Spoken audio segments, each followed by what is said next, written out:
Baik, Shalom Bapak Ibu yang diberkati Tuhan. Senang sekali bisa bertemu dengan saudara kembali dalam program Fendi Menyapa.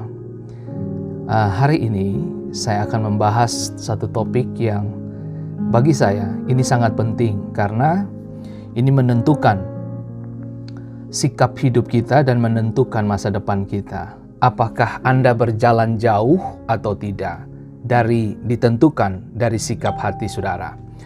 Menariknya adalah ini bakalan mengorek apa yang saudara sedang hidupi dan alami hari-hari ini. Bahkan bisa jadi kebenaran ini akan datang dan melukai Anda. Nah, Injil yang sebenarnya adalah dia melukai daging dan menyuburkan roh. Injil yang sebenarnya adalah membunuh daging, menghadirkan kehidupan roh. Dan hari ini saya sangat percaya sekali bahwa apa yang saya sampaikan pagi ini waktu Dover maupun malam waktu Indonesia, saya sangat percaya bahwa ini akan memberi dampak dan pola pikir dan cara pandang yang berbeda dari kebanyakan orang bisa berpikir sejauh itu. Nah, baik Bapak Ibu yang diberkati Tuhan, selamat bergabung. Bapak Pendeta Nus Nahaklai, senang bisa melihat Bapak Nus. Terus semangat Bapak Nus, nikmati Tuhan dalam anugerah. Terima kasih untuk Ibu Lina Bella yang sudah bergabung dari Malang ya. Lalu terima kasih untuk Bapak dosen yang diberkati Tuhan, Edward Dompeipen. Salam hormat buat istri dan anak-anak di rumah Pak Edward. Dan selamat bergabung untuk Ibu Prilly, Shalom Ibu Prilly, Ibu Maria Natalia, senang sekali bisa melihat Ibu Maria bergabung. Dan Shalom juga buat Ibu Magdalena, Ibu Gembala dari Jawa Tengah ya, Bumi Ayu. Oke, Tuhan berkati ya. Dan kemudian selamat bergabung Ibu Selina Laberi, senang sekali bisa melihat Ibu Selina kembali. Dan Ibu Yesi, Shalom dari Jogja, wow. Terima kasih Ibu Yesi. Ibu Yesi tolong sampaikan salam hormat kami kepada keluarga besar yang ada di Jogja ya. Tuhan menempatkan Ibu Yesi dan keluarga di Jogja untuk menjadi berkat dimanapun kita berada. Dan selamat bergabung untuk Ibu Ita di Papua. Shalom, Tuhan memberkati dan sukacita senantiasa. Dan selamat bergabung juga untuk Bapak Lois Kakisina dari Papua. Dan selamat bergabung juga untuk Ibu Ludia Maria, Tuhan memberkati dan tetap semangat Bapak Ibu ya. Dan kemudian selamat bergabung juga untuk saudara perempuan kami, Yola Loterbach. Waduh, luar biasa sekali ya. Oke, terima kasih sudah bergabung. Dan selamat bergabung untuk Gracia Hayaritiau. Dan selamat bergabung juga untuk Ibu Wei Simatau. Selamat bekerja sayangku, tetap semangat ya. Dan selamat bergabung juga untuk Bapak James Pati dan semua teman-teman yang ada di negeri yang jauh sana. Oke. Shalom, selamat bergabung Ibu Ivin Papilaya. Dan selamat bergabung untuk semua saudara-saudara sekalian yang hadir hari ini. Dan juga selamat bergabung untuk Ibu Kos Saimima. Dan selamat bergabung untuk Ibu Desi Karolus ya. Tuhan memberkati dan senantiasa selalu menyala-menyala dengan Tuhan lah ya. Oke. Baik Bapak Ibu, kita tidak akan lama-lama lagi, kita akan dengarkan firman Tuhan ini. Nah, siapkan hati saudara, buka hati saudara, cerahkan pikiran, kosongkan apa yang perlu saudara kosongkan dulu supaya ketika kebenaran datang, tidak ada tercampur dengan pola pikir dan sistem yang telah terbangun begitu berabad-abad di dalam kehidupan manusia kita. Nah, penting sekali untuk sistem Tuhan masuk ke dalam kita, supaya ketika kita menghadapi masalah, ketika hadapi tekanan hidup, kita tahu bagaimana bereaksi terhadap semua situasi yang terjadi ya. Nah, oke. Hari ini kita akan membahas dari 1 Timotius 6 ayat 6 hingga ayat yang ke-10 ya. Demikianlah bunyi firman Tuhan. Memang ibadah itu kalau disertai rasa cukup memberi keuntungan besar. Saya ulangi, memang ibadah itu kalau disertai rasa cukup memberi keuntungan besar. Oke, sebelum kita bahas ini, saya ingin dapat respon balik dari Bapak Ibu. Apakah suara saya bisa Bapak Ibu dengar dengan jelas? Kalau saudara dengar dengan jelas, saudara boleh kasih jempol dan kasih pernyataan di situ clear, begitu supaya saya tahu bahwa Bapak Ibu bisa mendengarkan saya dengan jelas. Selamat bergabung untuk Ibu Eike William. Oke. Baik Bapak Ibu. Oke, jelas. Oke. Memang ibadah itu kalau disertai rasa cukup memberikan keuntungan besar. Oke. Sebab kita tidak membawa sesuatu apa ke dalam dunia. Perhatikan kata ini. Sebab kita tidak membawa sesuatu apa ke dalam dunia, dan kita pun tidak dapat membawa apa-apa keluar. Oke? Asal ada makanan dan pakaian, cukuplah. Ya. Jadi pesan khotbah saya hari ini, sharing saya pagi ini adalah cukup. Ya. Cukup. Oke. Halo Ibu Nancy Wakano, aduh I miss you Ibu Nancy, aduh kita pe Ibu cantik ini baru bergabung kah? Oke. Halo Ella Room, Tuhan memberkati Ibu Nona Joy MG Patiasina. Oke. Halo Joy. Lalu kemudian siapa lagi ya? Ibu Oli Martinus. Aduh, Bapak Anes Latuprisa. Aduh, senang sekali bisa melihat Bapak Anes bergabung dan Ibu Oli Martinus ya. Ibu Oli Martinus, mana suamimu? Dia biasa kan join pagi ini. Apa dia lagi bawa mobil kah? Oke.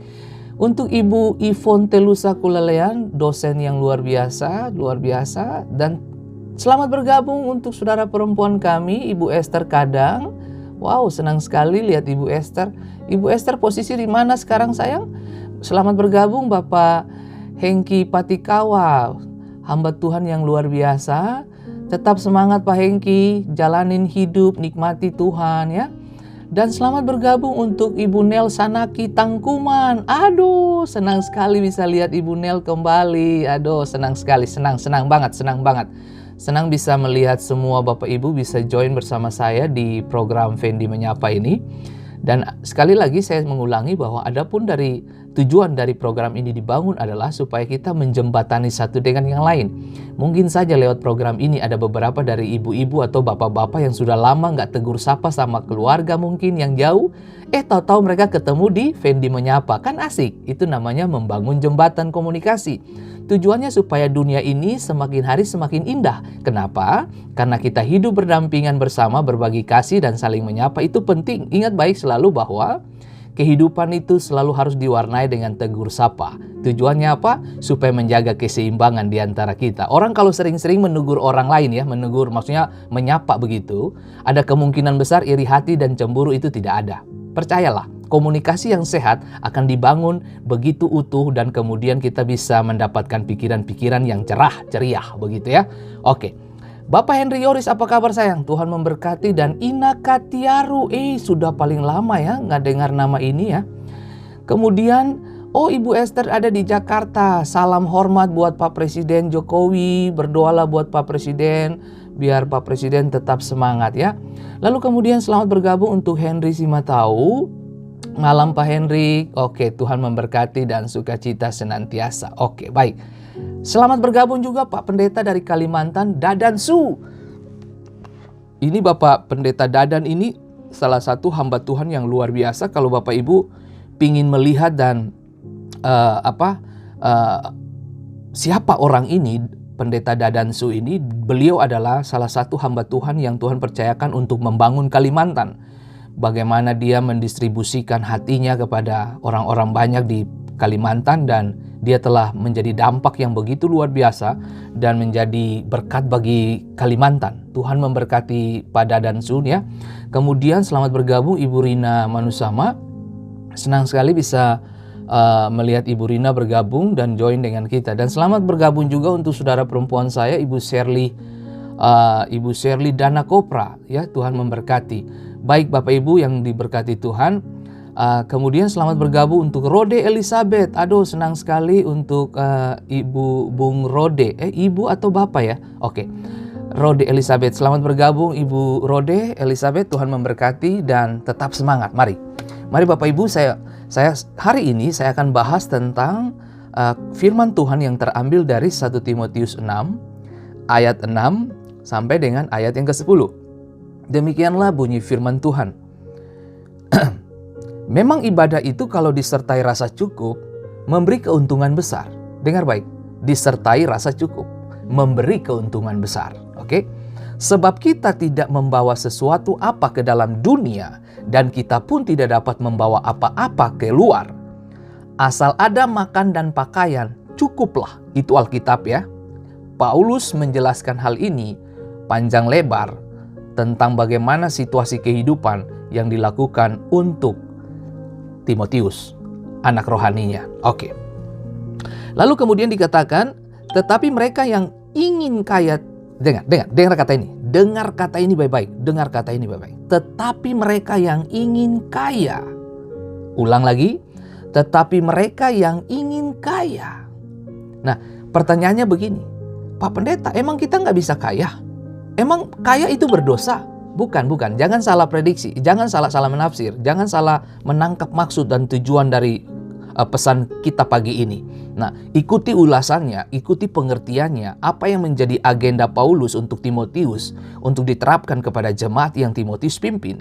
Nah, menariknya untuk kita belajar adalah hal yang paling esensi dalam perjalanan hidup kita adalah menjangkau hati Tuhan dan menyenangkan Dia, bukan untuk mendistribusikan keinginan-keinginan, bahkan mengkonsumsi keinginan-keinginan yang datang dari daging. Tapi mari saya mau kasih tahu saudara, tetapi mereka yang ingin kaya terjatuh ke dalam pencobaan, ke dalam jerat dan ke dalam berbagai-bagai nafsu yang hampa, oke? Dan yang mencelakakan, yang menenggelamkan manusia ke dalam keruntuhan dan kebinasaan. Karena akar segala kejahatan ialah cinta uang. Memiliki uang, memiliki kekayaan, memiliki harta, itu tidak salah. Ya toh? Memiliki harta, memiliki uang, itu tidak salah. Tetapi yang salah apa? Mencintainya. Nah, mari kita belajar pelan-pelan. Pelan-pelan. Saya berharap Bapak Ibu siapkan catatan kecil, disertai pena di situ, supaya saudara bisa mencatat apa yang menjadi poin-poin penting untuk pembicaraan kita pagi ini. Karena yang saya sampaikan ini sangat menarik dan saya tahu persis ini akan memberikan kegunaan serta dampak untuk membangun sistem baru di dalam spirit Anda untuk melihat dunia atau melihat kekayaan, melihat harta, melihat uang dengan cara dan pola pikir kerajaan Allah, bukan pola pikir kerajaan dunia. Bangunlah sistem nilai saudara, bangunlah kehidupan saudara di atas nilai-nilai kerajaan Allah. Anda tidak akan pernah bisa membangun sistem dunia lalu kemudian Anda berharap Tuhan intervensi, Anda berharap bisa mencicipi kemuliaan. No, Alkitab berkata bahwa daging tidak mendapat tempat dalam kemuliaan Allah. Ibadah yang diwarnai dengan kedagingan dan hawa nafsu tidak akan pernah mencicipi kemuliaan sorga. Sorga tidak akan intervensi untuk kedagingan Anda.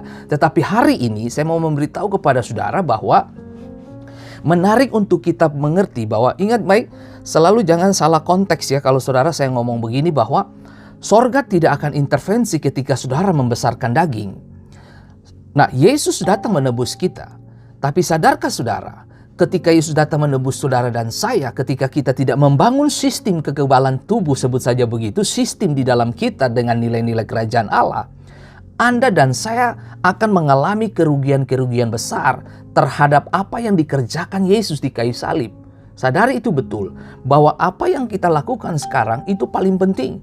Mengertilah kehendak Allah, itu ya dan amin. Mari kita kembali ke ayat ini saudaraku, sebelum kita bahas panjang lebar. Nah, sorry, saya akan baca dari, Nah, tetapi mereka yang ingin kaya terjatuh ke dalam pencobaan, ke dalam jerat, dan ke dalam berbagai-bagai nafsu yang hampa. Nah, saudara dengar itu baik-baik. Yang mencelakakan, yang menenggelamkan manusia ke dalam keruntuhan dan kebinasaan. Karena akar segala kejahatan ialah cinta uang. Sebab oleh memburu uanglah beberapa orang telah menyimpang dari iman dan menyiksa dirinya dengan berbagai-bagai duka. Wow. Ini menarik untuk kita belajar. Sebelum kita lanjutkan saudaraku, saya ingin menyapa dulu buat Bapak Ibu semua yang sudah bergabung bersama dengan kami di sini. Selamat bergabung untuk Ella Rum. Tuhan memberkati Ella. Selamat bergabung untuk William Yohanes. Tuhan memberkati. Dan selamat bergabung untuk Johnny Tess. Tuhan memberkati Pak John. Dan shalom untuk Ibu Imelda Latuprisa yang sudah bergabung. Tuhan memberkati. Dan kemudian selamat bergabung untuk Bapak Larry Edward Lekatompesi, pemuda ganteng ya. Dan kemudian selamat bergabung untuk Pak Pendeta Daud Putnarubun. Senang sekali bisa mendengar dan melihat Pak Daud Putnarubun bergabung bersama dengan kami di sini. Dan selamat bergabung untuk Marlon. Shalom Bapak Marlon, Tuhan memberkati. Elina Lopuha, apa kabar sayang? Tuhan memberkati.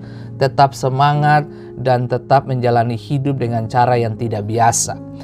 Edwin Patiruhu Einen, apa kabar Bung? Tuhan memberkati, tetap setia, maju terus di dalam Tuhan. Dan shalom kepada Ibu Futuembun Vera, shalom juga untuk Mensano, dan shalom untuk Bapak Christian Patiasina.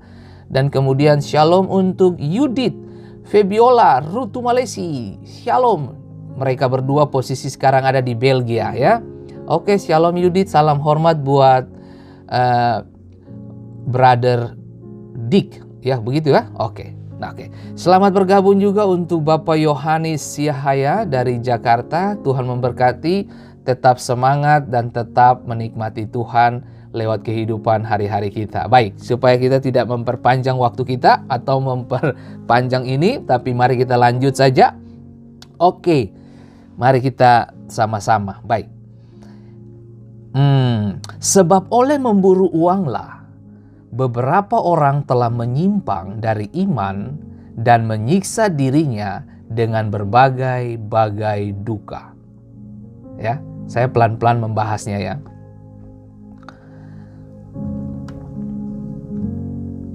Efesus pasal 1 ayat 3. Terpujilah Allah dan Bapa Tuhan kita Yesus Kristus, yang dalam Kristus, perhatikan kata ini, yang dalam Kristus telah mengaruniakan kepada kita segala berkat rohani di dalam sorga. Wow, keren banget. Keren. Mari kita belajar pelan-pelan. Bapak Ibu yang diberkati Tuhan, ada dua sistem dari nilai kekayaan yang ada di dunia ini, ya. Yang pertama, Tuhan adalah penguasa sistem kerajaan Allah. Dan yang kedua, iblis adalah penguasa sistem kerajaan dunia. Jadi siapa yang Anda sembah di sini? Siapa yang Anda hormati di sini? Akan mempengaruhi cara berpikir dan pengetahuanmu.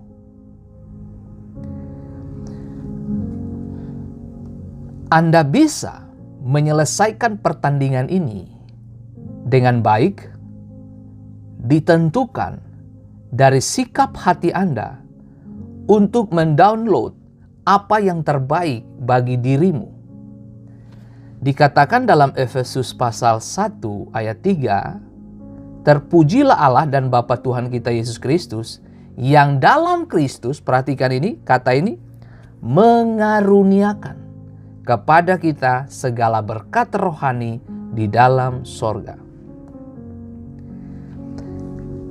Kalau Anda dan saya menghabiskan waktu dengan sorga, Anda dan saya menghabiskan waktu dengan Tuhan, Anda akan tahu persis kemana berkat itu datang. Kalau Anda baca Alkitab baik-baik, ada beberapa situasi di mana murid-murid belajar hal-hal penting bahwa kekayaan dan berkat itu datang dari berbagai arah kepada orang percaya. Satu waktu murid-murid datang kepada Yesus. Guru, kita harus bayar pajak. Apa yang dilakukan Tuhan? Tuhan memberikan contoh luar biasa. Oke, pergilah, pancing di danau. Ikan pertama, buka mulutnya dan ada uang di sana. Ya. Kemudian ambil uangnya, ya, ambil koinnya, bayar pajak untuk aku dan bayar pajak juga untuk kamu. Saya sedang memberitahu kepada Bapak Ibu semua di sini bahwa pendapatan Anda tidak selalu datang dari gaji. Gaji itu datang karena Anda mengeluarkan keringat. Tapi sadarkah saudara bahwa ada yang lebih besar dari cuma mengeluarkan keringat? Ada yang lebih besar, ada yang lebih menjanjikan dari hanya sekedar berkeringat dan mendapatkan gaji. Itu namanya berkat. Nah, sadari betul ketika Yesus memerintahkan murid-murid ini, buanglah, pancinglah. Begitu kamu buka, kamu lihat berkat dari situ. Lalu bayar pajak, oke? Saya sedang mengingatkan setiap kita bahwa gaji itu datang karena Anda berkeringat. Tapi berkat Tuhan datang di saat Anda tidur. Aneh kan? Nah, ini yang saya mau kasih tahu. Kalau Bapak Ibu memfokuskan diri Anda kepada gaji, tidak ada yang salah, ya? Tidak ada yang salah. Jangan saudara akan bilangin, ini pendeta bagaimana nih ngomongnya, bagaimana nih? Ah, dengar. Tidak ada yang salah dengan gajimu setiap bulan. Tapi saya mau kasih tahu, gaji itu Anda kalau salah atur jadi kekurangan. Ya toh? Nah, kadang-kadang kita sebagai manusia bisa salah mengatur. Nah, ketika kita salah mengatur itu, atau ketika kita ada dalam kekurangan, atau istilahnya begini, pengeluaran lebih besar dari pendapatan, nah pada level itu mujizat Tuhan bisa datang dengan cara yang berbeda.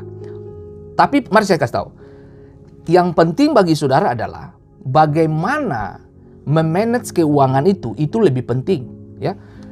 Nah, murid-murid diperintahkan Yesus, pergilah dan pancing dan dapat berkat dari sana. Ini yang saya mau bilang, pendapatan kita tidak selamanya datang dari gaji. Bisa datang dari berbagai sumber. Dan Tuhan bisa menggerakkan tangan-tangan orang yang kamu tidak pernah pikirkan, bahkan tidak pernah kamu dengar. Bahkan mungkin maaf kata Anda tidak pernah ketemu dengan mereka. Tapi Tuhan sediakan. Oke, saya mau kasih tahu bos saudara. Kedatangan saya dengan istri dan keluarga ke Amerika telah membuktikan kepada kami bahwa Allah bergerak di semua sumber-sumber yang kami butuhkan. Tuhan bisa pakai orang-orang yang di luar pemahaman dan pemikiran kita.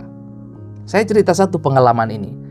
Awal-awal pertama kali ketika kami diminta untuk pengurusan visa ke Amerika, komitmen kami adalah kita ingin lihat mujizat Tuhan. Saya dengan istri sepakat.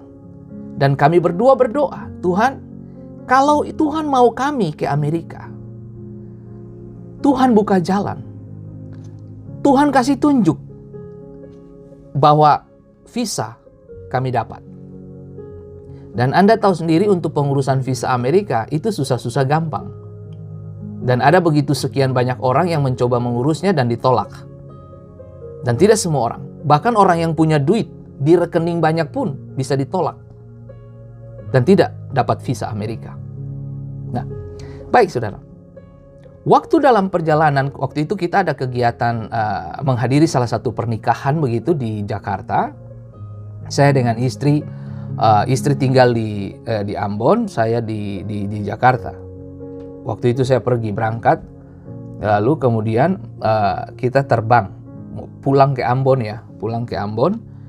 Nah, waktu perjalanan pulang di Ambon itu, ini yang saya lihat, Tuhan keren banget.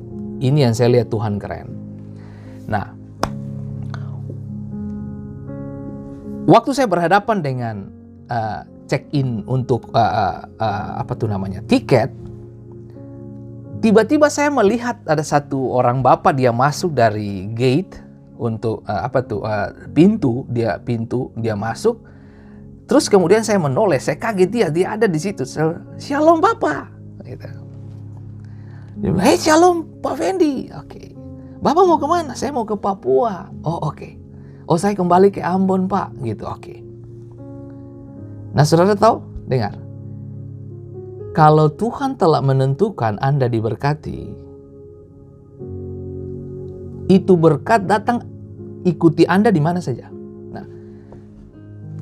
Beberapa menit kemudian, sebut saja itu sekitar 30 menit itu, setelah kita check-in semua, kita udah duduk di ruang tunggu bla bla bla bla. Maaf kata nih Bapak Ibu, saya pengen ke toilet ya. Kemudian saya menyelesaikan bagian saya di sana lah. Saudara, saya lagi bersemedi dengan tekun, dengan menghayati semua itu semua harus keluar supaya saya naik pesawat bersih, bagus, mantep toh. Begitu saya duduk saudaraku, itu Bapak yang saya sapa dia. Makanya saya bilang buat saudara, sering-seringlah sapa orang. Berkat tidak akan lari kemana-mana. Sering-seringlah menyapa Tuhanmu. Ya toh? Semakin sering Anda menyapa Tuhan, semakin sering Tuhan akan ingat Anda. Ya toh? Kalau saudara melupakan Tuhan, tidak pernah sapa Tuhan, ya Tuhan juga memang betul Tuhan tuh maha tahu, dia tahu semua. Cuma saya mau ajar saudara, Tuhan juga butuh komunikasi dari manusia, bukan? Oke, kita kembali ke kesaksian ini. Saya sudah duduk di toilet, saudaraku. Lagi melaksanakan sebut saja ibadah pribadi saya. Gitu. Sudah singkat cerita, saudara, saya lakukan itu. Tiba-tiba si bapak nih datang ke toilet, tahu nggak? Dia datang masuk, lalu dia restroom.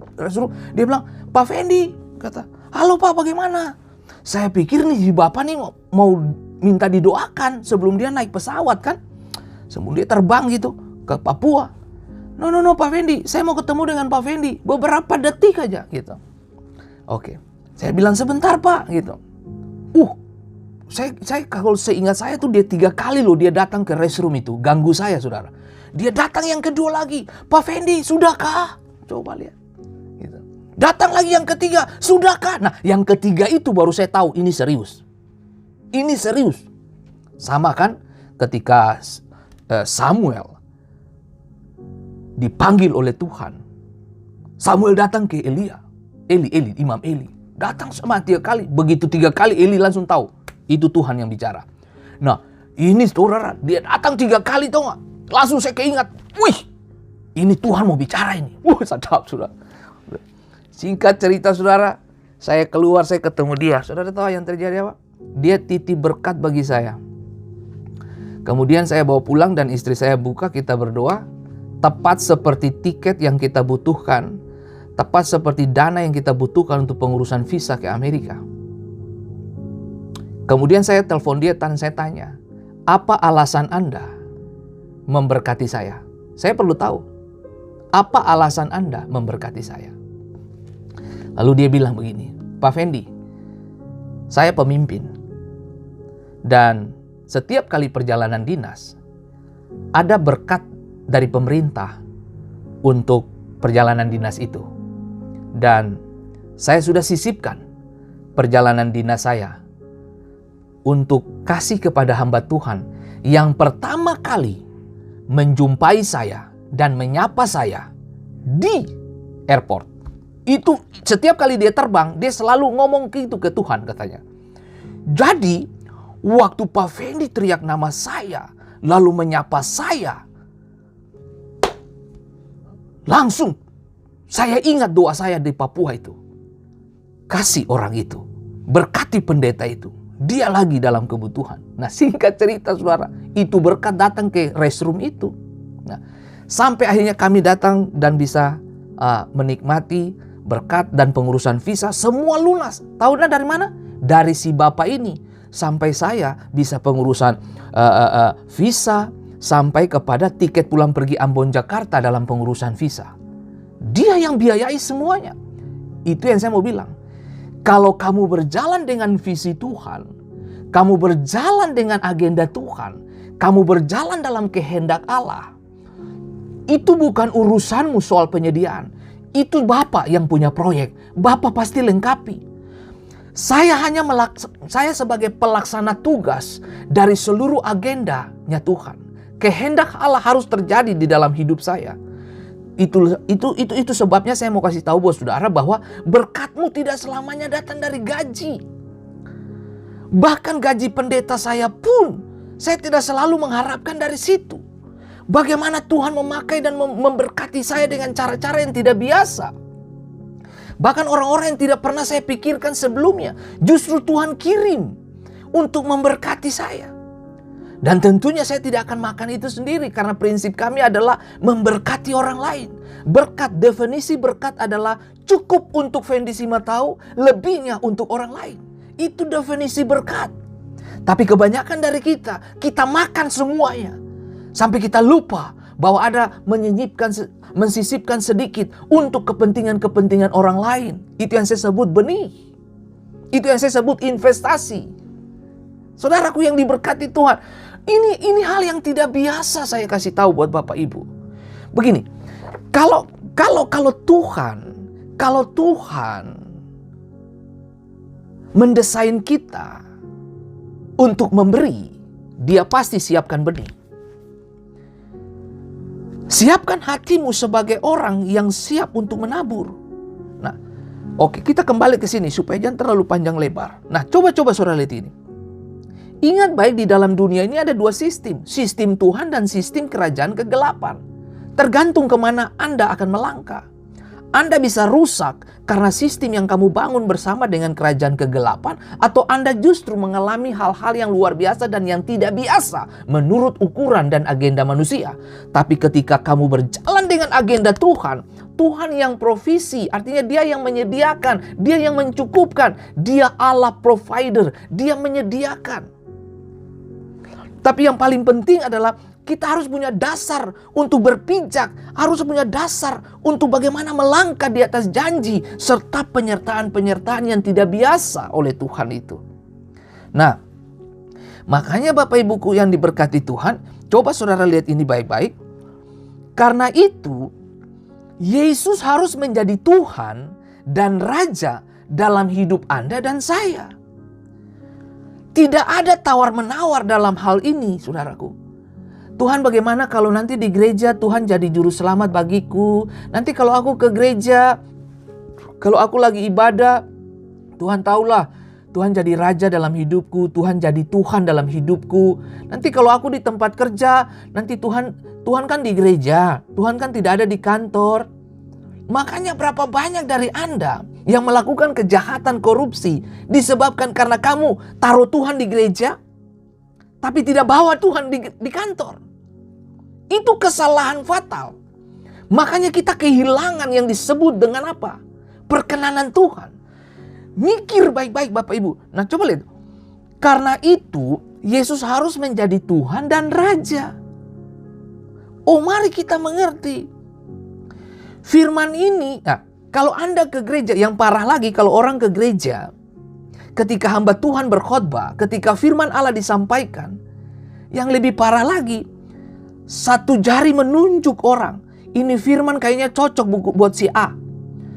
Ini firman tidak cocok bagi saya. Tidak cocok bagi saya. Nah, berapa banyak manusia kita paling suka mendengarkan firman-firman motivasi yang mengenakan telinga saja. Tapi untuk teguran-teguran, padahal Alkitab berkata dalam kitab Wahyu, barang siapa yang kukasihi, kuhajar dan kutegur, relakan dirimu dan bertobatlah. Itu sebabnya Bapak Ibu yang diberkati Tuhan, kalau engkau lihat anakmu tidak disiplin, engkau menghajar dia pada waktunya, itu artinya engkau mengasihi dia. Setiap hajaran, setiap rotan, setiap tekanan datang untuk membersihkan lubuk hati kita. Nah, pikir kembali ke sini saudaraku. Lawan dari keinginan daging adalah kehendak Bapa. Masih ingatkah saudara, ketika Yesus di Taman Getsemani, dia berdoa seperti apa? Bapa, kalau boleh cawan ini lalu daripadaku, tapi Bapa, jangan keinginanku, tapi keinginanmu Bapa. Kita semua yang hadir hari ini, Anda yang mendengarkan firman Tuhan, maupun kepada saudara-saudara yang nantinya share firman ini, saudara sadar atau tidak bahwa kita dilahirkan menjadi pelaku-pelaku kebenaran. Kita adalah orang-orang yang dipercayakan Tuhan untuk melakukan pelaksana kehendak Allah. Kita adalah pelaksana kehendak Allah di bumi ini. Kita adalah representasinya Tuhan di planet ini. Tuhan punya orang-orang penting seperti Anda. Dan dia mempercayakan Anda untuk melakukan penetrasi masuk kepada sistem yang sedang amburadul hari-hari ini. Saudara dengar baik, kalau hari ini ada anak-anak muda yang menyaksikan program ini dan berkata, Tuhan, pekerjaan tambah sulit. Dengar baik, persiapkan dirimu. Masuk ke dunia pemerintahan, masuk ke politik. Masuk. Kalau Anda tidak masuk, dunia bakalan hancur. Pemerintahan bakalan hancur. Politik bakalan hancur. Masuk. Anda harus masuk. Saya mendorong semua anak-anak muda yang sedang sekolah persiapkan diri untuk terjun dalam dunia pemerintahan, untuk terjun di dalam dunia politik. Masuklah Anda di sana. Anda yang harus membawa terang. Itu yang beberapa pesan yang lalu saya sampaikan. Anda dan saya harus nyalakan pelita di luar tembok gereja. Nyalakan pelitamu. Jadilah terang di sana. Saudara, pikir ini baik-baik Bapak Ibu. Pikir ini baik-baik. Sebagai pendeta, sebagai hamba Tuhan, tembok saya cuma di gereja, mimbar saya di gereja. Tapi saya pun sadari betul sekarang bahwa mimbar saya sudah tidak ada batas. Saya berbicara begini, seluruh dunia bisa dengar. Saya berbicara begini, seluruh kaum, suku, bangsa, dan bahasa, warna kulit, semua bisa dengar. Ini yang saya mau sampaikan saudara-saudaraku. Mari kita berfungsi di dalam kekekalan. Mari kita berfungsi di bumi ini untuk menggenapi agenda Bapa. Ingat, lawan dari keinginan daging adalah kehendak Bapa. Yesus bergumul di Getsemani. Kalau boleh Bapak. Jangan bawa aku ke sana. Ini cawan terlalu berat. Oh, proses penyalibannya sadis Bapak. Biarkan aku pulang menjumpai mamaku Maria, papaku Yusuf. Aku merindukan mereka. Saudara-saudaraku Yohanes, Yakobus. Mereka menanti-nantikan aku di sana. Bapak, aku masih punya 12 murid yang setia kepadaku. Aku pengen pulang kepada mereka. Tapi saya mau kasih tahu buat saudara hari ini. Karena kasih, karena cinta, karena ketulusan. Membawa Yesus ada di sana. Membawa Yesus untuk melakukan kehendak Bapa. Hari ini kalau Yesus melakukan hal yang sama, di manakah panggilan Bapak Ibu dan saya? Mari kita tunaikan panggilan kita di bumi ini. Untuk apa? Nyalakan pelita di luar tembok gerejamu. Mikir baik-baik Bapak Ibu. Pikir baik-baik. Pikir. Jangan tambahkan dosa di atas bangsa atau kota di mana kamu huni. Berhenti lakukan kebodohan. Berhenti Bapak Ibu.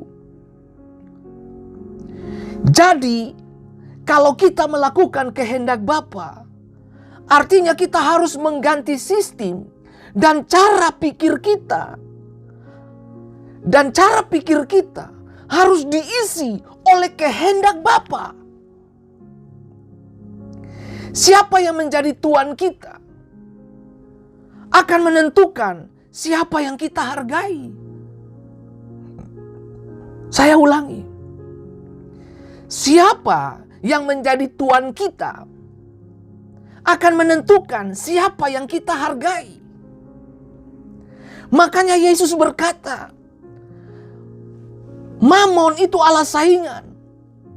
Kalau Bapak Ibu dan saya pekerjaan hari-hari cuma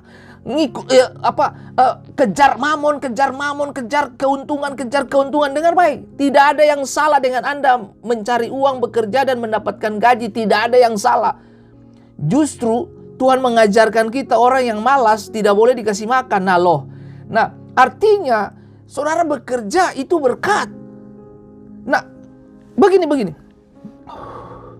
Oh man, ya, jadi siapa yang memerintah hidup kita sekarang? Tuhankah atau Mamon?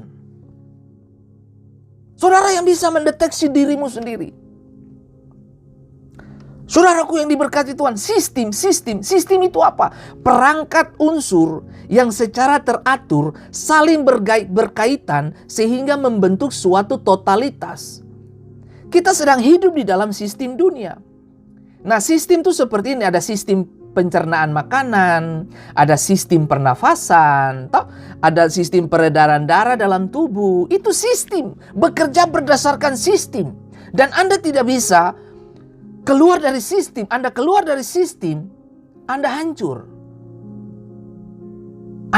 Anda bakalan jadi nggak bisa bikin apa-apa. Nah, dunia ini juga punya sistem. Ada orang yang ingin mendapatkan keuntungan besar. Sistem dunia mengajarkan, kamu genjot dia, kamu tekan dia. Tapi Tuhan berkata, kalau kamu ingin besar, membungkuklah, melayanilah. Oh, mari masih. Belakangan ini, kalau Anda baca semua buku-buku tentang orang-orang berhasil, orang-orang penting, dan bahkan orang-orang yang memiliki kemampuan dan kecerdasan di atas rata-rata begitu, sadari betul, tadi kalimat saya bilang ini, kalau kamu ingin jadi besar, menunduklah ke bawah, melayanilah. Melayani membuat engkau besar, bukan dilayani. Nah, semua pemimpin-pemimpin, semua orang-orang berhasil di dunia manapun, mereka lebih mengedepankan melayani. Kalau Anda masuk ke gedung-gedung pemerintahan sekarang, saudara kan ketemu dengan orang-orang tertentu yang berdiri di depan. Kalau di gereja kan Asyir, ya toh. Nah, kemudian ada juga namanya valet parking di parking mobil dan sebagainya. Itu bentuk dari melayani kan begitu. Silakan masuk. Shalom, selamat pagi. Apa kabar Ibu? Ya toh. Nah, itu melayani. Dengan sambutan pertama akan menggiurkan untuk orang taruh duit di situ lebih banyak. Orang taruh kepercayaan lebih banyak. Pertemuan pertama biasanya menggoda, saudara. Selanjutnya terserah Anda. Orang jatuh cinta kan karena pertemuan pertama juga, toh. Nah, tapi mari saya kasih tahu, saudara. Anda investasi hidup karena ada pertemuan-pertemuan pertama juga kan yang dibangun. Nah, mari saya kasih tahu. Ini kan semua menyangkut sistem. Nah, kalau Anda mendownload kehendak Allah, itu Anda harus siap untuk mengganti, remove semua keinginan-keinginan dagingmu, remove semua yang disebut dengan keangkuhan hidup, remove dia. Dan mulai berpikir, berkat itu adalah cukup untuk saya, lebih untuk orang lain. Pasti saudara akan bilang ini, wah anak saya kerja capek-capek, masa untuk orang lain? Hei, mari saya kasih tahu. Orang yang beribadah, nanti, makanya saya kasih judul pembahasan kita itu cukup. Nanti kita belajar, saudara. Nah, sistem, susunan yang teratur dari pandangan, teori asas, dan sebagainya. Nah, Anda perlu metode, cara. Itu perlu di situ. Nah, seperti tadi saya ulang-ulang Bapak Ibu, definisi berkat cukup untuk saya, lebih untuk orang lain. Sehingga yang terjadi adalah keseimbangan dalam kehidupan. Keseimbangan itu penting. Kalau Anda tidak seimbang, Anda tidak akan pergi kemana-mana. Halo Bapak Ibu, dengarkan saya baik-baik. Kalau Anda bagi Bapak Ibu yang punya anak-anak gitu, yang suka bermain layangan kalau lagi musiman layangan gitu. Kalau Bapak Ibu, bagi bapak-bapak sini tahulah ya. Nah, coba lihat. Kalau Bapak Ibu naikin layangan, itu harus ada keseimbangan kan begitu. Tujuannya apa? Supaya dia naik lurus kan begitu. Kalau satu aja yang berat, dulu kita suka tambah kertas di bagian yang agak ringan begitu kah? Supaya sama-sama seimbang. Tujuannya apa? Supaya dia naik lurus kan begitu. Nah, saya mau kasih tahu buat saudara, kalau tidak seimbang, itu layangan terputar-terputar di udara. Betul? Halo Bapak Ibu. Nah, ini membuktikan kepada kita, kalau hidupmu tidak seimbang, percayalah, kamu terputar-terputar di situ saja. Halo. Nah, saya berharap Bapak Ibu bisa mengerti dan memahami hal ini. Gitu. Nah, 2 Korintus 8 ayat 13, Paulus mengajarkan jemaat di Korintus mengatakan, maka hendaklah sekarang ini kelebihan kamu mencukupkan kekurangan mereka, agar kelebihan mereka kemudian mencukupkan kekurangan kamu. Supaya apa? Supaya ada keseimbangan. Halo. Nah, oke. Di dalam 1 Timotius tadi kita belajar bahwa, ya toh, di dalam 1 Timotius kita belajar,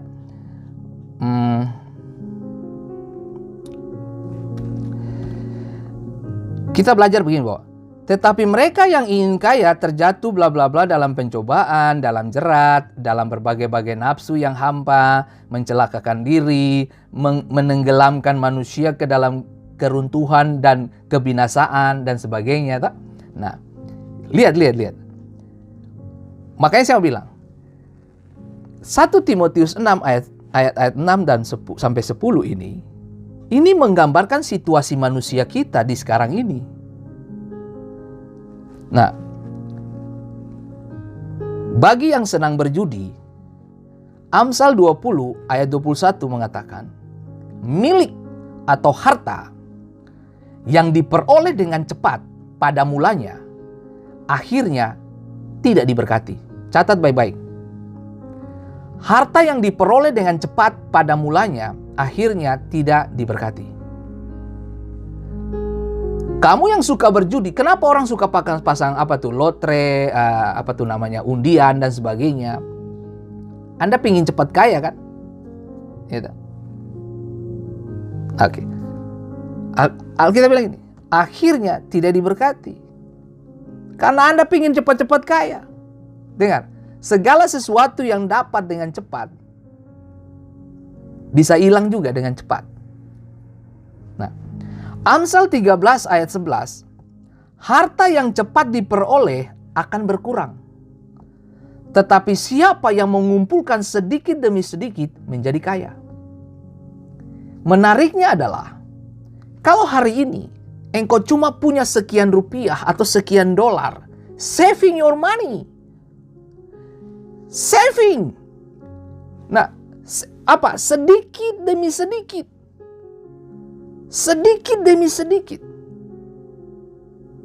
Nah, kalau Anda ingin cepat, Anda akan jatuh dalam berbagai persoalan hidup. Saya telah menemukan sekian banyak orang, ada unsur ketidakpuasan dalam semua menghasilkan pendapatan-pendapatan mereka. Akhirnya mereka menggunakan segala cara untuk mendapatkan kekayaan.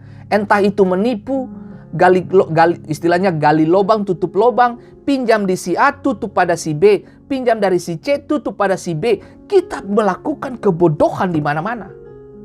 Jangan bodoh, mari kita berhikmat sedikit ya. Nah, lihat. Berteman dengan dosa menghabiskan berkat anak istrimu. Oke. Amsal 29. Amsal 29, orang mencintai hikmat mengembirakan ayahnya.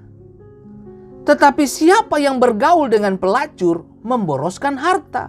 Nah, bagi bapak-bapak, maaf nih, bagi bapak-bapak atau ibu-ibu yang melakukan tindakan-tindakan bodoh seperti ini, Anda sadar atau tidak? Bakalan gak cukup. Seperti beberapa kali saya katakan, orang yang hidup di dalam dosa, biaya hidupnya semakin meningkat. Nah, Anda bisa bayangkan seperti ini, siapa yang bergaul dengan pelacur memboroskan harta. Kalau Anda punya istri, gaji utuh masuk ke istri. Tapi kalau Anda punya wanita simpanan lain, gaji itu bakalan terbagi. Nah, kalau terbagi itu, konflik. Makanya beberapa hari yang lalu saya beritahu bahwa beberapa pemikir, beberapa penelitian membuktikan bahwa 50% perceraian terjadi karena masalah keuangan dalam keluarga. Nah, menariknya untuk kita belajar hari ini adalah, mari kita bergaul dengan orang yang benar. Karena kualitas hatimu akan ditentukan dari keputusan-keputusanmu. Itu yang paling penting. Nah, mengertilah. Nah, mari kita lihat. Di dalam 1 Timotius 6 ayat yang ke-10 dikatakan, karena akar, perhatikan, karena akar segala kejahatan ialah cinta uang. Sebab oleh memburu uanglah beberapa orang telah menyimpang dari iman dan menyiksa dirinya dengan apa? Berbagai-bagai duka. Kenapa keuanganmu makin berkurang? Karena ada kemungkinan besar, maaf kata, Anda mendapat uang dengan cara yang tidak halal. Atau yang kedua, Anda sedang punya simpanan lain selain istri atau selain suami. Kamu berpikirlah bahwa Tuhan tidak pernah curang dan berbohong dengan kita. Mikirlah ya saudaraku. Nah, mari saya mau lama dengan kata ini. Karena akar, kita bicara tentang akar sekarang. Nah, akar itu dalam terjemahan bahasa Latin dari terjemahan Clementine Vulgate gunakan kata radix. Akar itu diambil dari kata Latin radix. Nah, radix itu artinya apa? Yaitu radix artinya akar. Dari kata radix ini muncul kata radikal itu. Ya. Nah, radikal dan radikalisme. Nah, dengerin baik-baik. Dua istilah yang akhir-akhir ini seringkali dikaitkan dengan aksi-aksi kekerasan yang dikonotasikan dengan kekerasan berbasis agama, termasuk aksi terorisme dan sebagainya. Istilah radikal dan radikalisme ini berasal dari bahasa Latin radix atau radicis, berarti akar, sumber atau asal mula. Radikal sama dengan menyeluruh. Artinya radikal itu sama dengan menyeluruh, besar-besaran, keras, kokoh, dan tajam. Hampir sama dengan pengertian itu. Radikal diartikan sebagai secara menyeluruh, habis-habisan, amat keras menuntut perubahan, dan maju dalam berpikir atau bertindak. Didefinisikan sebagai faham atau aliran yang menginginkan perubahan atau pembaharuan sosial dan politik dengan cara kekerasan atau drastis. Nah, mari saya kasih tahu saudara. Dari pengertian-pengertian radix ini saya mulai mengerti sekarang kenapa di dalam 1 Timotius 6 ayat 10 Paulus mengedepankan kata ini. Karena akar.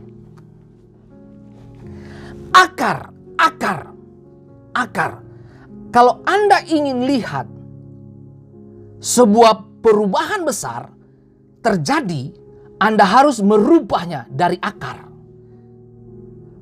Anda harus rubah dari situ. Dasar itu yang menentukan tinggi bangunan. Nah, pikirin baik. Oke, coba lihat. Dikatakan bahwa dari kata radix ini akar, kita baru paham dan mengerti bahwa ini menuntut kepada amat keras, menuntut perubahan, maju dalam berpikir dan bertindak, bla bla bla. Bagus kan pemikirannya? Bagus sebenarnya. Artinya radikal. gitu. Kalau saudara mau dengan Tuhan Yesus harus radikal, kan kurang lebih begitu kan. Nah tapi harusnya ini bicara tentang apa? Besar-besaran, menyeluruh, perubahan besar-besaran. Dan itu terjadi keras banget. Dan maju, dan serta tajam, serta kokoh. Nah mari saya kasih tahu. Dikatakan bahwa karena akar segala kejahatan ialah cinta uang. Jadi masalahnya apa? Cinta uang. Nah, akar segala kejahatan itu bersumber dari mana? Cinta uang. Itu sebabnya dengan memburu uang, dengar. Sebab oleh memburu uanglah beberapa orang telah menyimpang dari iman. Berapa banyak imanmu bisa dijual? Halo? Yudas menjual Yesus karena 30 keping perak. Nggak ada cerita itu. Duit. Pelayanan kita pun bisa dibeli. Maaf kata, Anda punya duit pun Anda bisa beli perempuan. Anda bisa beli jabatan. Anda bisa beli apa? Kuasa politik bisa. Uang mendrive manusia. Tapi sadarkah saudara, yang Tuhan maksudkan di sini supaya kita mari berubah, seperti saya katakan di dalam 1 Efesus pasal 1 itu, ayat 3, terpujilah Allah dan Bapa Tuhan kita Yesus Kristus yang dalam Kristus telah mengaruniakan kepada kita segala berkat rohani di dalam sorga. Nah, akar kita harus mengarah ke sana. Kemana? Kristus. Kristus yang harus menjadi akar. Kristus yang harus menjadi keputusan-keputusan kita untuk memulai sesuatu yang baru. Oh man, mari kita belajar satu hal ini. Oleh memburu uanglah beberapa orang telah menyimpang dari iman dan menyiksa dirinya dengan berbagai-bagai duka. Nah, di Amerika ini ada istilahnya overtime. Ada orang yang overtime sampai berjam-jam untuk mendapatkan biaya tambahan. Tidak ada yang salah. Tapi yang parahnya, saya pernah menjumpai ada orang Indonesia yang bekerja di Amerika triple job, 3 pekerjaan. Dia gila sampai tidur cuma 1 hari 2 jam. Begitu dia bangun, dia lihat manusia ada 2. Nah, padahal dia punya bayangan sendiri. Nah loh, kenapa? Karena kurang tidur. Makanya Alkitab berkata, kita telah menyimpang dari iman dan menyiksa diri dengan berbagai-bagai duka. Itu kan kedukaan. Anda bangun lihat manusia 2, padahal kamu sendiri di kamar. Nah loh, kita mau bikin apa sekarang ini? Nah, dengar. 1 Timotius pasal 6 dikatakan begini. Memang ibadah itu kalau disertai rasa cukup. Dengar baik-baik. Ibadah disertai rasa cukup itu memberi keuntungan besar. Lalu Paulus menjelaskan di bawah. Sebab kita tidak membawa sesuatu apapun ke dalam dunia ini, maupun kalau kita mati kita juga nggak bawa. Nah coba, asal ada makanan dan pakaian cukuplah. Nah, Alkitab berkata kepada kita, asal ada makanan dan pakaian cukuplah. Nah, kalau Anda orientasinya ingin mencari lebih dari itu, nah Anda bersiap untuk menghadapi yang namanya apa? Mereka yang ingin kaya terjatuh di dalam pencobaan. Jadi, bagi mereka yang orientasi berpikir hanya mengejar keuntungan dan menyusahkan orang lain, bagaimana menjepit orang lain, menjatuhkan orang lain demi kekayaan datang kepada diri sendiri. Nah, ini yang kamu akan dapat ini. Akibatnya Anda dapat apa? Pencobaan. 1. Kemudian jerat. Kemudian yang kedua, berbagai-bagai nafsu yang hampa. Oke, 3. Nah, yang keempat, mencelakakan. Dan yang kelima apa? Menenggelamkan manusia ke dalam apa? Keruntuhan dan kebinasaan. Nah, Anda pilih. Anda pilih. Makanya beberapa program yang lalu saya kasih tahu, bawalah uang yang halal ke dalam rumahmu. Bawalah uang yang diberkati Tuhan, yang lahir dari keringatmu, yang lahir dari kerja kerasmu, bukan hasil korupsi, bukan hasil dari meja judi, bukan hasil tipu orang. Karena Anda mendatangkan dan membawa kutuk masuk dalam rumahmu. Berhenti itu. Saya masih ingat ketika satu waktu Bapak Ibu, saya dengan anak laki-laki saya, dia dulu usianya kurang lebih sekitar 15 tahun, 12, 15 begitu ya. Waktu kami masih ada di Ambon. Saya bawa dia ke toko buku, lalu dia lihat mikroskop. Saya ingat sekali. Terus dia bilang buat papa, "Papa beli saya mikroskop." Nah, anak laki-laki saya ini permintaannya tuh jarang anak laki-laki jarang minta dari saya. Tapi sekali dia minta, waduh. Itu dompet robek, benar-benar robek itu. Nah, tapi kali ini saudara, mari saya kasih tahu. Sekali lagi, berkatmu tidak selalu datang dari gaji. Tuhan bisa pakai seluruh manusia di planet bumi ini dan untuk melengkapi apa yang menjadi tujuan Tuhan dalam hidupmu. Oke, singkat cerita. Saya tanya dia, "Kenapa kamu pingin membeli mikroskop?" Terus dia jawab saya, "Begini Papa, ada banyak hal yang kita bisa lihat dengan mata kita. Tapi ada banyak hal juga yang kita tidak bisa lihat dengan mata kita. Seperti bakteri, virus, kita harus perlu alat bantu." Wow. Anda tahu? Jawaban dia, alasan dia ingin memiliki mikroskop, itu yang membuat saya memicu adrenalin saya dan memicu doa-doa saya untuk mengarah kepada sorga. Oke. Saya bawa pulang dia, saya panggil anak perempuan saya juga. Saya masih ingat sekali. Masuk kamar, tutup pintu, tidak boleh ada mama. Cukup kita bertiga. Saya bilang, "Oke, berlutut." Kita bertiga berlutut. Doa kita sederhana Bapak Ibu. Saya ajar anak-anak saya berdoa. Ayo kita berdoa. "Koko, kamu minta apa?" "Mikroskop Papa." Nah, terakhirnya dia juga minta apa? Teropong bintang. Dia minta apa lagi? Meja gambar untuk desain arsitek. Nah, saudara tahu itu meja gambar arsitek itu harga berapa? Oke, sudah, kita lupakan itu dulu. Sekarang konsen mikroskop. Oke, kok berdoa, minta. Doanya sederhana, men. Dia cuma berdoa begini, "Tuhan Yesus, kasih Papa uang yang banyak." Saya kalau ingat itu Bapak Ibu, saya terbiasa ditolong Tuhan. Saya terbiasa ditolong Tuhan. Makanya itu yang membuat saya tidak mundur. Gitu. Itu yang membuat saya tidak mundur. Itu bahasa doanya dia yang membuat saya air mata jatuh Bapak Ibu. "Tuhan Yesus, kasih saya Papa uang." Kalimat lanjut gini, "Supaya Papa bisa beli saya mikroskop." Oh man, oke. Saya tahu waktu itu jam 3 sore kita pulang dari toko buku. Dan kita berdoa antara jam 3 sampai jam 4 sore waktu Ambon ya. Saya bawa dia masuk, oke. Dia bilang, "Oke. Oke Nyong. Berdoa. Oke, kita keluar happy-happy, ketawa-ketawa lagi, hidup seperti biasa. Hari Minggunya, waktu ibadah di gereja. Tiba-tiba ada satu pengusaha, dia lari turun dari ibadah. Setelah ibadah bubar ya, dia turun, dia cari saya. Dia tanya semua teman-teman, dia tanya, "Pendeta Fendi mana? Pendeta Fendi?" Pokoknya dia carilah. Akhirnya dia pegang tangan saya dan dia tarik saya ke satu ruangan yang kosong, sunyi, sepi, tidak ada orang. Kemudian dia membuka tasnya dan dia memberikan saya berkat. Begitu saya pegang, saya tahu ini mikroskop. Terus saya tanya dia, saya selalu tanya kalau ada orang berkati saya akan selalu tanya. Saya pengen tanya dulu, apa alasan Bapak memberkati saya? Dia jawab gini, "Tuhan yang suruh."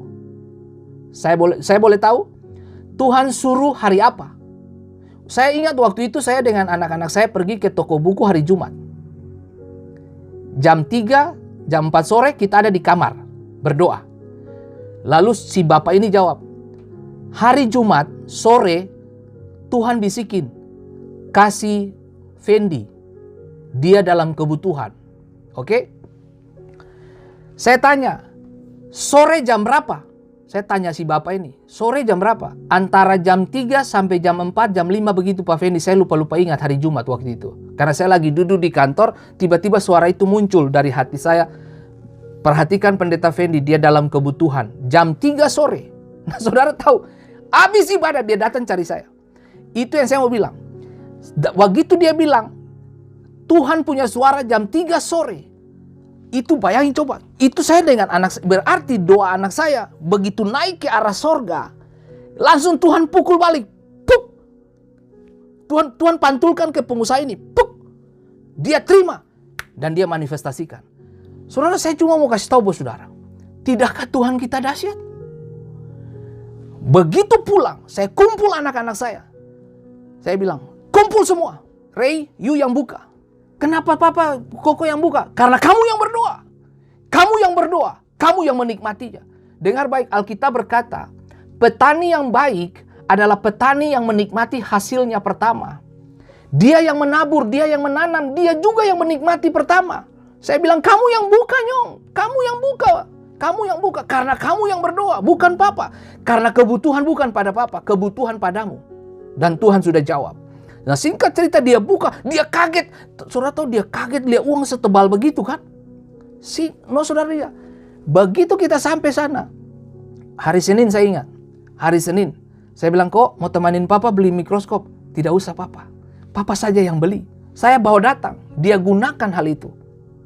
Nah, saudara, mari saya mau kasih tahu saudara. Apa gitu.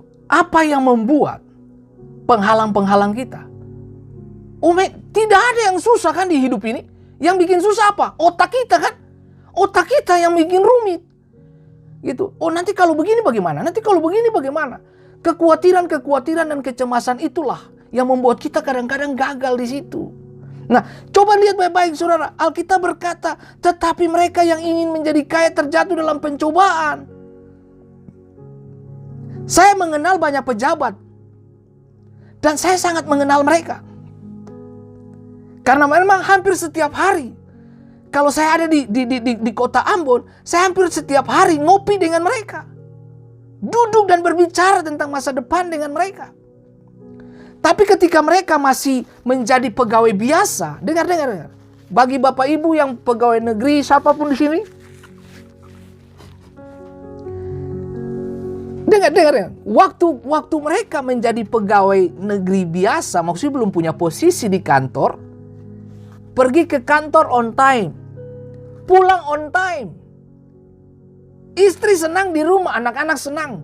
Papa pergi pulang on time, tepat waktu. Tapi begitu sudah punya posisi, saya mengerti bahwa posisi itu penting dan menyita banyak pekerjaan dan pemikiran di situ. Saya mengerti itu. Tapi sadarkah saudara bahwa posisimu juga bisa melumpuhkan Anda, menjatuhkan Anda? Nah, berapa banyak dari pejabat-pejabat pemerintah yang mengalami kegagalan rumah tangganya disebabkan karena posisi. Semakin tinggi posisi, semakin pendapatan besar dan banyak. Merasa punya uang banyak, akhirnya punya simpanan lain. Lalu dengan alasan rapat. Padahal pulang jam 3 pagi, rapat apa jam 3 pagi? Nah, Anda bisa bayangin coba, manusia seperti apa sekarang kita ini? Kiranya setiap Anda yang mendengarkan program saya mulai introspeksi diri, melihat ke dalam, bukan menyudutkan Anda. Firman Allah itu datang dengan apa? Datang dengan kasih, teguran yang nyata-nyata. Itu adalah kasih. Jadi tujuan program ini dibangun bukan untuk menyakiti siapapun. Tapi tujuan program ini dibangun untuk menjembatani kasih Allah kepada manusia. Untuk memperbaiki pola pikir kita yang keliru. Nah, itu sebabnya 1 Timotius 6 ayat 6 sampai 10, Paulus mengajarkan Timotius, dengar baik-baik, kamu itu masih muda, tapi tidak boleh ada orang yang meremehkan kamu dalam kemudaanmu. Kamu harus penuh hikmat, punya ketajaman berpikir, punya kemampuan penetrasi untuk menembusi setiap ketidakmungkinan. Harus kamu duduk di tempat-tempat penting. Itu penting. Makanya Paulus mengajarkan Timotius, kamu harus mengambil posisi penting. Adalah apa? Memperbaiki hidup, mengerjakan kehendak Allah, dan mentularkan kasih, dan mendisiplinkan diri untuk meraih kehidupan yang lebih baik. Mikir baik-baik Bapak Ibu. Nah, yang saya paling menakjubkan bagi saya adalah bagaimana Tuhan mengerjakan hal-hal yang tidak biasa di dalam diri orang-orang yang biasa menurut ukuran dunia. Pikirkan ini baik-baik Bapak Ibu. Saudaraku yang diberkati Tuhan, perhatikan kata ini, menyusahkan diri, saudaraku, menyusahkan diri. Dengan apa? Berbagai nafsu yang hampa. kita berpikir bahwa kita punya posisi, kita bisa bikin apa saja. Saudara, mari kita serius, saudaraku. Mulai dari mana? Mari kita radikal dengan Tuhan.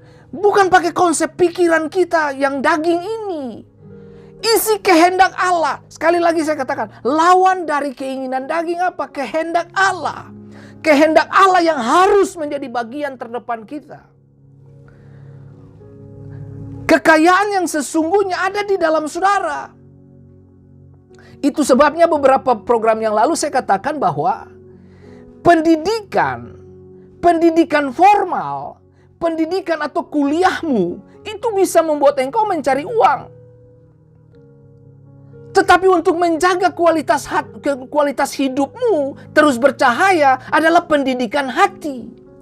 Amsal mengatakan dari hatimu terpancar kehidupan. Jadi kalau hatimu diperbaiki, hatimu dijamah Tuhan, hatimu penuh dengan kehendak Allah, hatimu penuh dengan agenda Tuhan, kamu tidak punya kesempatan atau celah atau space atau ruang untuk daging duduki. No.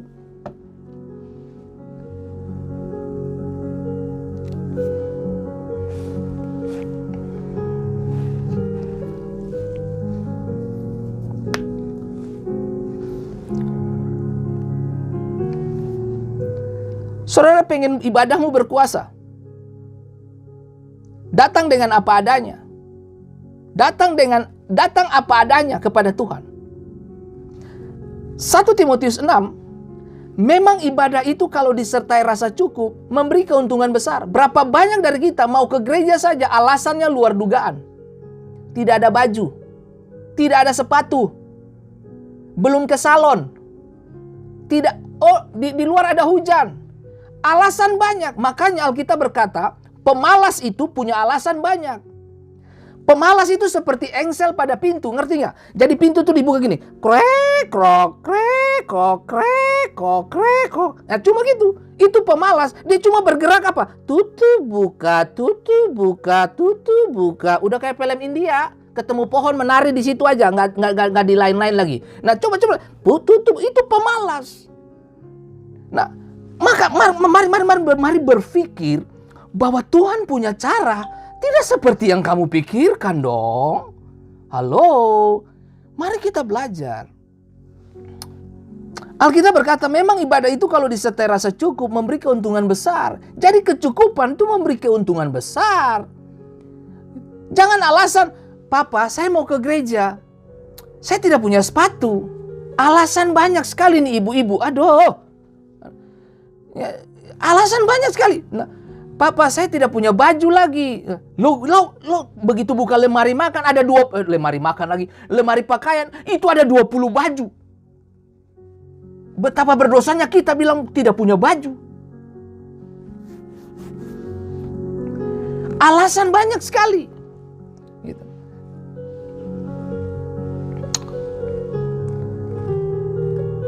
Ya kiranya ibu-ibu yang dengarkan hal ini bertobatkah, berubahkah?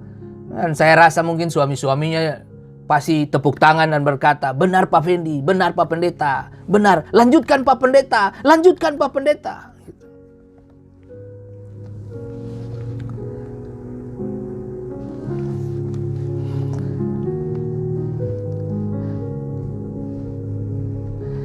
Saudara tahu cukup. Kekayaan sudah disediakan dan diberikan bagi Anda dan saya. Lewat siapa? Yesus Kristus.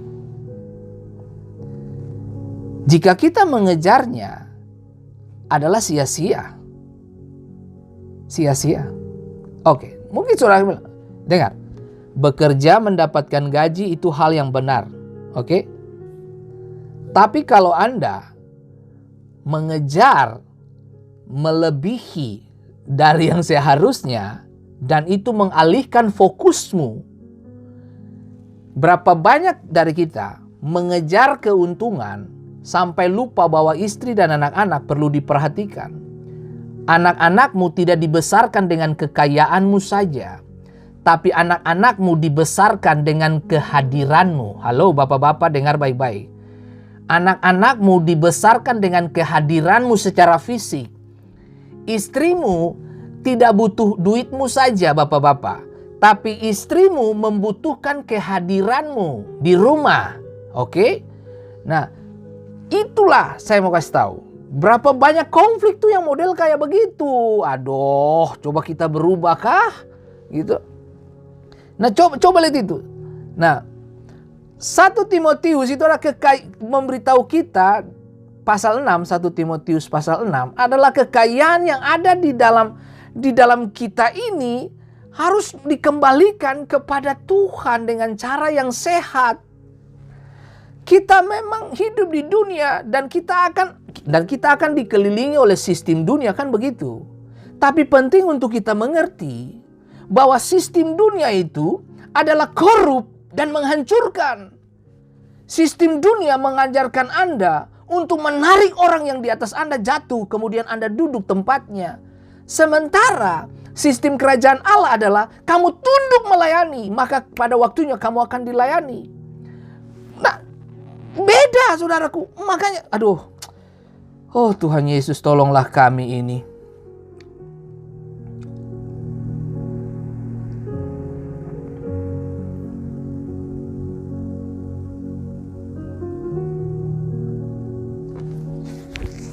Satu Timotius 4 ayat 7 dan 8. Tetapi jauhilah tahyul dan dongeng-dongeng nenek tua. Latihlah dirimu beribadah, latihan badani terbatas gunanya, tetapi ibadah itu berguna dalam segala hal, karena mengandung janji baik untuk hari ini maupun hidup yang akan datang. Nah, saudara dengar baik, tidak ada investasi yang menyentuh kekekalan kecuali ibadahmu yang menyenangkan Tuhan. Nah, pertanyaannya begini, ibadah yang menyenangkan Tuhan tuh yang model bagaimana lagi tuh Pak Pendeta? Seperti tadi saya katakan, ibadah yang disertai rasa cukup mendatangkan faedah. Oke? Itu saja. Jangan, Oke. Nah, coba saudara lihat ini. Ibadah yang murni dan yang tak bercacat di hadapan Allah Bapa kita ialah mengunjungi yatim piatu dan janda-janda dalam kesusahan mereka dan menjaga supaya dirinya sendiri tidak dicemarkan oleh dunia. Jadi Anda ibadahmu akan murni jika Anda menghidupi ibadahmu bukan cuma kepada dirimu tapi juga kepada orang lain. Jadi ibadah kemurnian adalah cukup untuk Anda, lebih untuk orang lain. Itu definisi berkat. Nah, ibadah itu yang murni adalah mengunjungi. Mengunjungi siapa? Yatim piatu dan janda-janda. Nah, bagi bapak-bapak jangan sering-sering kunjungi janda karena itu bahaya juga. Perlu sertakan istrimu di dalam pelayanan beginian. Jangan kau pergi sendiri. Gitu. Nanti kamu kenal yang namanya skandaliso. Apa itu? Tersandung. Gitu. Hati-hati Bapak Ibu. Nah, apapun bentuk dan manifestasinya saya tidak terlalu tertarik dengan siapapun yang di bumi ini. Entah saudara mau kaya ke, terserah lu orang lah, saudara mau apa, terserah lah, itu memang bagian kamu. Tapi kalau kamu tutup mata kepada orang susah, itu sudah. Berarti ibadahmu tidak murni. Karena Alkitab berkata di dalam Yakobus pasal 1 ayat 27, ibadah yang murni yang tak bercacat di hadapan Allah yang murni dan tak bercacat. Allah Bapa, ulang. Ibadah yang murni dan yang tak bercacat di hadapan Allah Bapa kita. Ialah apa? Mengunjungi yatim piatu dan janda-janda dalam kesusahan mereka. Menjaga supaya dirinya sendiri tidak dicemarkan oleh dunia. Oke. Jadi dengar baik. Pelayanan janda-janda itu penting. Tapi kalau bapak-bapak yang terlibat di situ harus sertakan ibu-ibu. Sekali lagi saya ulangi. Itu. Jangan saudara pergi bawa bantuan kepada janda, saudara bawa pulang ke rumah janda lagi. Itu salah itu. Mari kita bertobat sama-sama begitu ya. Nah, ini penting saudara, ibadah yang murni dan yang tak bercacat.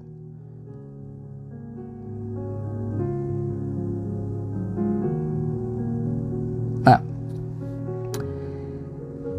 Ada satu perkataan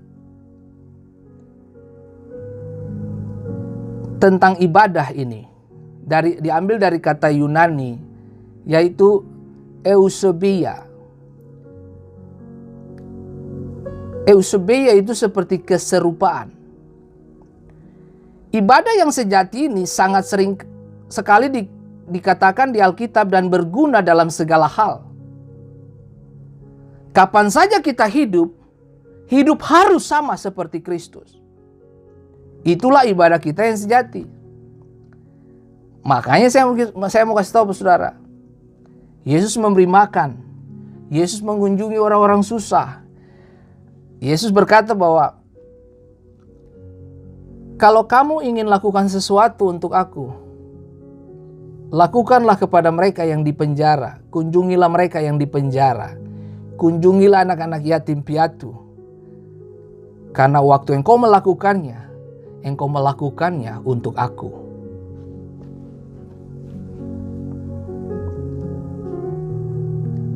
Dari tempat ini saya mau mengajak semua Bapak Ibu, mari lakukan bagian kita di dalam kehidupan ini.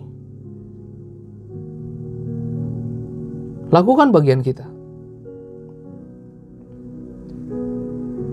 Seperti beberapa program yang lalu, kalau Anda punya pendapatan tiap bulan, selalu bagi 3 hal ini: roti, madu, benih. Jangan makan semua. Roti itu konsumsi hari-harimu, kebutuhanmu. Madu itu menabung. Benih itu investasi. Selalulah berpikir 3 hal ini. Anda bisa mendengarkan program ini, pembahasan ini. Silakan lihat di YouTube maupun lihat di Facebook dari program ini. Saudara bisa baca dan bisa belajar banyak di sana. Baik Bapak Ibu, saya berhenti sampai di sini. Saya mengulangi kembali. Cukup. Ibadah itu kalau disertai rasa cukup, memberi keuntungan yang besar. Asal ada makanan dan pakaian, cukuplah. Udah. Kita nggak perlu berlebihan kan? Cukup. Ada makan pakai, cukuplah. Nggak usah yang akhirnya kita membandingkan diri kita. Karena kita pingin sama dengan orang lain, akhirnya kita berhutang dan kemudian kita terlilit dan bermasalah di situ. Akhirnya kita jatuh dalam berbagai persoalan hidup. Demikianlah bisa saya sampaikan sharing pagi kita, waktu Dover dan waktu malam. Tuhan memberkati kita semua.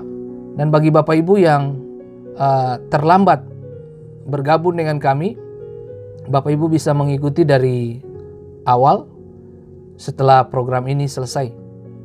Terima kasih untuk Ibu Yulia Titi yang sudah bergabung, Ibu Angel Sembung, Reni Imelda, Ibu Coach Manuhutu, Pendeta Jeffrey Raja Labis, Pendeta Agus dan Ibu Violet, Abraham Immanuel, terima kasih Bung Yansen, Ibu Ami Pelupesi dan Bung Riando, Bapak Ray Salmon Kolibongso, Tuhan memberkati, Ibu Yesi, Pak Heri, Tuhan berkati.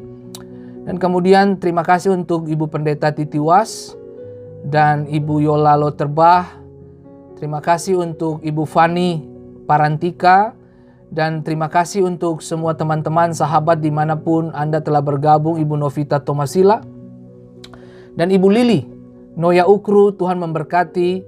Dan terima kasih untuk Eka Watimuri. Dan terima kasih Tuhan memberkati Ibu Ocha Latumahina. Dan terima kasih untuk Pak Pendeta Edmond Martinus, Bung Henry Yoris, Tuhan memberkati, tetap semangat.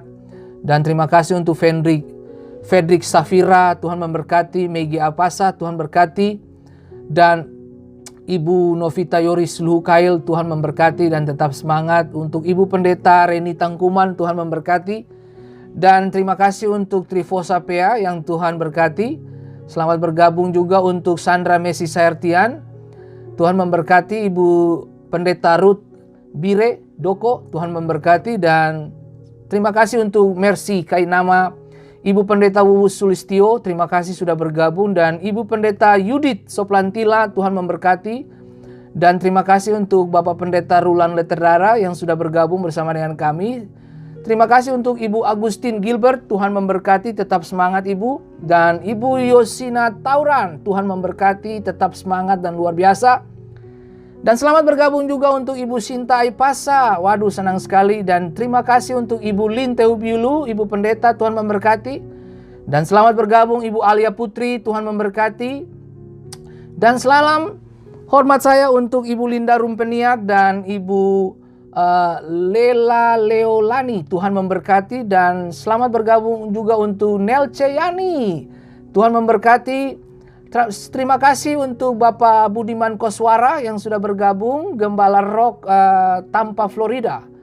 Dan selamat bergabung untuk Ibu Monica Telehala Hayes. Waduh, Tuhan memberkati Ibu Monik. Dan terima kasih Tuhan Yesus untuk Abraham Immanuel, luar biasa. Dan selamat kepada Bapak Himawan Tangko, Tuhan memberkati kita semua. Saya akan mundur diri dari Bapak Ibu sekalian, dan sampai jumpa di esok hari dengan program yang sama, di mana saya akan menghadirkan salah satu Nona Ambon yang besar di Amerika, dan papanya Ambon, marga Soplantila, dan mamanya Chinese. Dan dengan anugerah Tuhan, Allah mempersiapkan mereka, anaknya itu semata wayang. Dan besok hari kita akan mendengar apa yang Carla bisa ceritakan, bagaimana sampai dia bisa menyelesaikan sekolah pilot pribadinya dia. Lalu kemudian dia diterima diterima di salah satu universitas terbaik di Amerika, spesial untuk penerbangan. Ya, jadi Tuhan memberkati kita, dan saya berharap besok hari itu Bapak Ibu bisa join, berikan dukungan buat Carla, karena setelah ini Carla akan masuk mengikuti studi. Dan yang saya paling kagum adalah bagaimana Tuhan membawa anak ini untuk melihat agenda Tuhan dengan cara yang luar biasa. Semua sudah bermula dari mana? Bapaknya. Bapaknya memperkenalkan dunia penerbangan kepadanya, sampai memfasilitasi dia dengan pendidikan. Dan luar biasa, luar biasa. Saudara besok bisa saudara nonton dan lihat bagaimana Tuhan membawa keluarga Soplantila ini, ya. Dan beberapa saudara, saya berharap saudara bisa ajak sebanyak-banyak mungkin teman-teman saudara yang saudara rasa bahwa ini akan menginspirasi saudara. Saya menganjurkan dan mengundang semua anak-anak muda dimanapun Anda berada, bisa terlibat dengan kita besok waktu Dover itu jam 7.30 waktu Dover, dan kemudian waktu Indonesia itu jam 7.30 malam, ya. Kalau waktu Ambon mungkin sekitar 8.30 begitu, ya, sekitar gitulah, ya. Nah, saya berharap semua kita bisa bergabung. Saudara kasih semangat buat Carla. Dan dia masih muda dan perjalanannya begitu panjang, dan supportlah dia Bapak Ibu, sebab Tuhan tuh ya dan amin. Nah, nanti setelah Carla saya akan menghadirkan juga salah satu desainer Maluku yang besar dan punya nama di New York, ya. Nanti saya akan kasih tahu kepada Bapak Ibu setelah program dengan Carla ini. Nah, saudara tahu yang desainer yang di New York ini marganya Patiasina, ya. Oke, nanti kita akan bergabung dengan beliau lagi nanti, namanya Fanny Patiasina, dan kita akan cari waktu yang terbaik, dan saya akan minta waktunya untuk bergabung dengan saya di sini, dan beliau sudah menyanggupinya, dan kita akan tunggu waktu dan tempat yang tepat untuk beliau bisa hadir dan bisa menyapa dengan Bapak Ibu semua. Terima kasih Bapak Ibu semua yang sudah hadir dan menyaksikan program ini. Tuhan memberkati kita semua. Semangat. Jadi kalau saudara dapat berkat dari program ini, saudara bisa share kepada orang-orang yang perlu saudara berbagi dengan mereka. Silahkan, supaya semua kita bisa bertumbuh di dalam Tuhan bersama-sama. Terima kasih, Tuhan memberkati. Sampai jumpa di esok hari dengan berita-berita yang luar biasa dan inspiratif dari Nona kita, Carla Soplantila. Tuhan memberkati kita. Sebelum saya mengakhiri program ini, mari kita satu di dalam doa. Tuhan, kami berdoa dalam nama Yesus. Tangan Tuhan turun kepada salah satu ibu kami yang ada di Papua yang mengalami kanker payudara. Tuhan tolong, Tuhan jamah, Tuhan pulihkan. Nyatakan kuasa dan kemuliaan-Mu. Aku percaya Roh Kudus, tidak ada yang sulit untuk Tuhan menyembuhkan. Dan hari ini biarlah lewat sakit penyakitnya ini, ada nyanyian-nyanyian kehidupan, nyanyian-nyanyian pengharapan yang lahir dalam kehidupannya. Tuhan, terima kasih banyak Bapa di surga. Bagimulah segala hormat dan kemuliaan. Bagimulah segala keindahan itu. Diberkati, dikuatkan, dan dihibur senantiasa. Terima kasih banyak Bapa di surga. Terima kasih Roh Kudus kepada Bapak Ibu yang masih tetap menyaksikan program ini. Tuhan berkati ekonomi mereka. Tuhan berkati langit dan terbuka menurunkan hujan pada musim dan waktunya. Tahun-tahun kering berlalu dari hidup mereka. Datanglah tahun rahmat Allah yang besar. Menguatkan, memberkati, dan mengerjakan hal-hal yang tidak biasa dalam hidup kami. Terima kasih banyak Bapa di surga. Berkati suami kami dalam pekerjaan. Berkati istri kami dalam pekerjaan. Berkati pendapatan-pendapatan kami. Baik dari gaji tiap bulan maupun hal-hal yang mendadak Tuhan kirim lewat orang-orang. Tuhan berkati. Tuhan buat segala sesuatu indah pada waktunya. Dan aku percaya Tuhan tidak pernah curang. Roh Kudus, kalau Tuhan yang sama memberkati kehidupan hamba-Mu dan keluarga, Tuhan yang sama pun mengerjakan hal itu kepada setiap Bapak Ibu yang menyaksikan dan mendengarkan program ini. Terima kasih banyak Bapa di surga. Dalam nama Yesus, sukacita penghiburan Tuhan menjadi bagian hidup kita. Haleluya. Amin. Sampai jumpa minggu depan. Sampai jumpa besok dalam program yang sama dengan waktu yang sama. Tuhan memberkati Bapak Ibu semua. Tetap semangat. Ingat baik, ibadah yang disertai rasa cukup mendatangkan faedah dan berguna bagi hidup kita. Dan ingat baik, asal ada makanan dan minuman serta pakaian, itu cukuplah bagi kita. Tetap mengucap syukur, diberkati senantiasa. Tuhan memberkati kita semua. Haleluya. Amin.